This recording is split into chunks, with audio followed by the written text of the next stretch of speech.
Would you believe me if I told you that this mic and this boom arm come in a kit together for under $100? My name is Jaren with the Sypnotix. Let's see if it's too good to be true.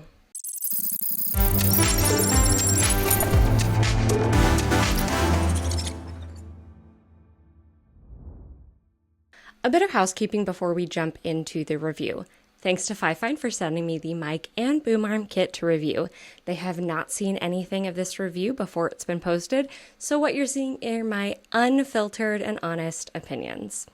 Second of all, everything for this review is being recorded on the FIFINE AM8ProT, which is the mic that you see here that I am reviewing, attached to the boom arm that comes in the kit. Coming in at just under $80 on Amazon, the kit includes the AM8ProT mic, the boom arm with the RGB feature, a desk clamp for the boom arm, and the USB cable. The USB cable for the mic and also the attached USB cable for the arm, because of the RGB feature, on the ends that connect to the computer, they have a built-in dongle. So you can either plug it into a USB, like a normal USB port, or a USB-C port, depending on what you have available. I have it in black, as you can see. It also comes in white or pink, which are both really cute options, in my humble opinion. Some of you may know that FIFINE is a gaming and streaming focused company, so you can get this kit also in combination with a gaming headset or with a mixer and XLR cable, because this mic is not only a USB plug and play mic, but it's also an XLR mic if you choose. So you can get those kits as well. But this is just the basic mic and arm kit that I'll be reviewing now.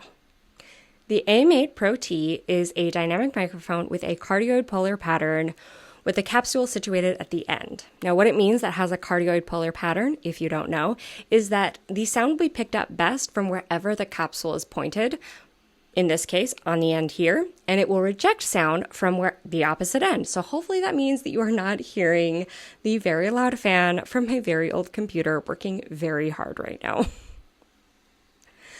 What it means that it's a dynamic microphone, not just that it has a lot of personality because of the lights. No, unfortunately. There are two types of mics. There's a dynamic mic and there are condenser mics. And dynamic mics, because of their engineering, are just slightly less sensitive than a condenser mic, which is a really great feature if you're working in an untreated space. Really, if you're working anywhere other than a perfectly engineered sound booth. On top of the capsule is a flocking windscreen to protect against plosives when you're at a normal distance. It wouldn't protect against plosives, just so that you know. Then down on the main part of the body of the mic, you have this 3-in-1 knob where you control your gain, your headphone volume, and your mix. I love Onboard Controls. I see what FIFINE was trying to do here by simplifying it into a single button. I don't think this is innovation that actually improves the experience, unfortunately. I like having 3 separate buttons because it means that I can see my separate levels individually at all times, visible. Whereas here, you can only see the levels of whichever setting you want to know the levels of when you're actively changing them. Because when you are not actively changing them, not actively turning the knob, this little screen where the levels would show is showing my audio response. And so you can accidentally mess up your levels, and unless you're monitoring in real time with headphones, you might not know it until you're listening back later, and then you have to fix it in post-production. So, not ideal. One other thing is that when you are switching the levels, it's not a precise line to know exactly where you are adjusted to take note for future sessions or whatever, or just to take note of what you have going on right now. I will say it does look sleeker because you only have the one button, but I don't know if it was worth it. Actually, I know it wasn't worth it, at least for me. One onboard control that I did not mention is the tap to mute. It's not a button, it's just a place on the mic body that you tap.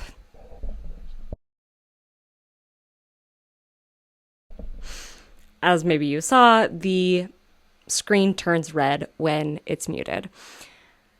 And I'm glad it has a mute button, but because of its placement, it is not at all discreet. I am on Zoom calls a lot for work, and I much prefer to use a physical button over the Zoom mute button. And this mic does not allow me to do that discreetly, so I have been using the Zoom mute button. I think a lot of people are considering this kit because of the RGB feature, not only on the mic, it's not the only mic that has that, but also on the arm, which I don't know that a lot of arms come with the RGB feature, especially not in a kit. So something to keep in mind though for the RGB feature is these do not sync up together. They share a lot of the same settings, but you can't auto sync them together. And as far as I could tell, there is also no way to sync them using your computer or gaming device. When using it with just an XLR cord, you lose the RGB ring on the base. In order to have the RGB ring, you have to have the USB cord plugged in. So if you want the XLR output and the lights, you're going to have two cords sticking out the bottom of your mic. Just something to be aware of. Let's round out our discussion of the mic. On the bottom, you have the RGB control button, a 35mm auxiliary port, a USB-C port, and an XLR port. Lots of ports. The mic sits in a Y harness with adjustable knobs on either side. They do come loose pretty easily when you're adjusting, so if you are adjusting the tilt of the mic, make sure, double check that the knobs are re-tightened so that it actually stays where you have just set it. The harness can then connect to an arm or a desk stand using a 3/8 screw. Let's talk about the arm. Aside from the RGB feature, which is fun and cool, there's nothing special about it. It seems that FIFINE took their cheapest arm that they already manufacture and figured out a way to add a couple of RGB bars to it and then packaged it in here. And I understand why they did that. They wanted to keep the price of the kit under $100, and I think using any of their other arms would have taken it above that price point. But the arm suffers because of that for this kit, adding the RGB feature. There is no cable management to speak of with this arm. My DIY cable management for this is using the single Velcro strap that came with the USB cord for the mic as a single point. Also, it's spring-based. I don't know if you just heard that. I'm not going to retake this one like I've retaken others. Because of the springs, it's just more prone to reverbing into the mic. You're going to hear that. As for the desk clamp, it does open up to over 2 inches wide. Even with the screw tightened all the way on there, the arm, you can wiggle it really easily, and you could even pull it all the way out. So it's not at risk of falling out because gravity, but it definitely doesn't feel secure when you are moving it around. The joints on here, I will say, are pretty secure. You've got adjustable knobs at each joint to make it secure. It's pretty easy to move around. It did come with a 3/8 or 5/8 adapter, which was nice. My final nit about the arm, and then I'll move on, is the placement of the RGB control button. It is right here at the top, which is nice if you want to kind of change it while you're doing things, but it also happens to sit exactly where I like to hold my hand to adjust the arm or the mic. So I have very regularly switched the color on accident, and it's not the end of the world. But the setting that I'm using right now is my favorite setting. And the next setting, when I click the button, is just a solid red, and that is boring, in my opinion. One bummer for me about this mic, and it might not be a bummer from you, might not be applicable, probably won't because you probably have a newer phone than I do, is that this mic, in order to work, requires a USB to USB connection.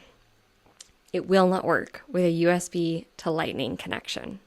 But it is a bummer that I cannot connect this directly to my phone. But life goes on, and it's fine. It's truly not the end of the world. And also, I will continue to try the USB to Lightning cable connection as long as I have my current phone and as long as I am testing USB mics. Overall, I think the kit is worth the money. You get a really good mic, you get an okay arm, but if you don't have either of those things, I think it's a really good starting point. Or if you have just a really beginner mic and you're looking to upgrade and you don't have an arm at all, I think this is a really good kit for that situation as well.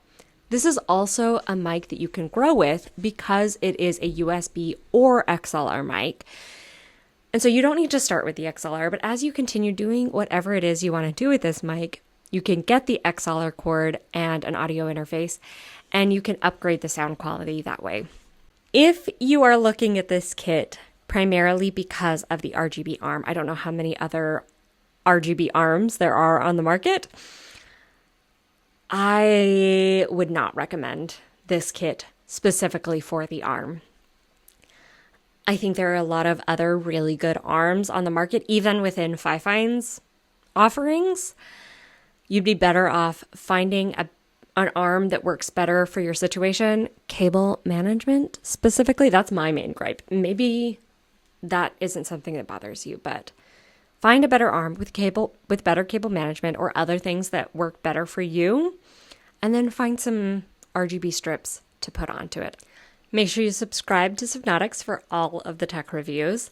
And let me know in the comments what you think about this kit and whether you think it's worth the money for the mic and the boom arm.